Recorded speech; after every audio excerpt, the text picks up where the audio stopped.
What up mga idolo? Continuation lang to sa previous topic natin which is yung inside micrometer. So yung topic natin ngayon is all about outside micrometer naman. So ang purpose ng outside micrometer is to measure thickness sa isang bagay, yung plate or di kaya yung outside diameter.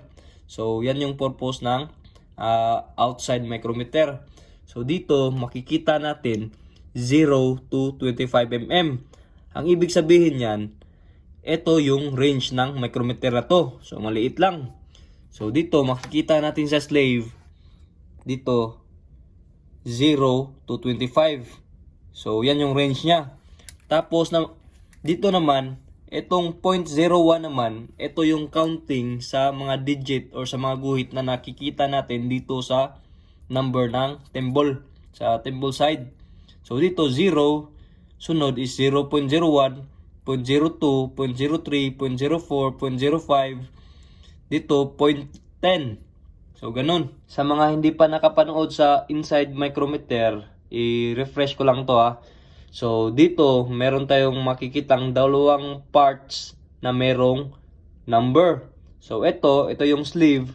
At saka ito, yung iniikot natin, ito yung thimble. So, dito sa thimble, itong mga number na to, ito yung magiging decimal natin. Sa sleeve naman, itong nasa baba na to, itong may 0, 5, 10, ito yung magiging first digit natin. At yung guhit sa taas, yan yung mga 0.5 niya. So, again, i-example natin So, sa baba, like what I said before, ito yung first digit natin. So, dito, 0, 1, 2, 3, 4, 5. Ganun.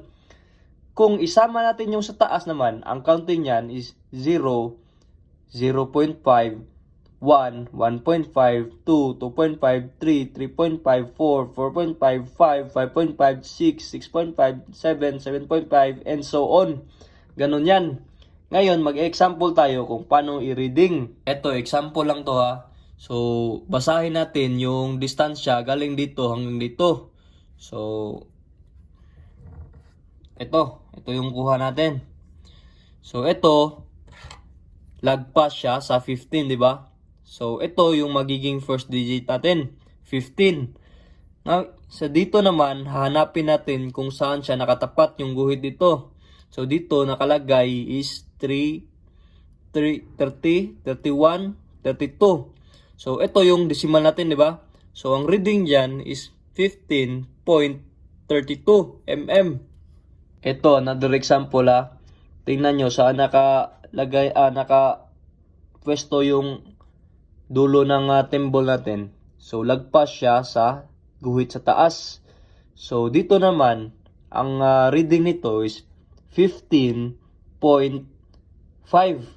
So, kasi lagpas siya dito sa taas So, 15.5, i-plus mo kung saan siya nakatapat dito. So, dito, nakatapat siya sa 31, 32. So, 15.5 plus 0.32, yan yung magiging reading nyo. So, 15.82. So, yan lang yun. Parehas lang talaga sa inside micrometer. So, yun lang. Bye-bye.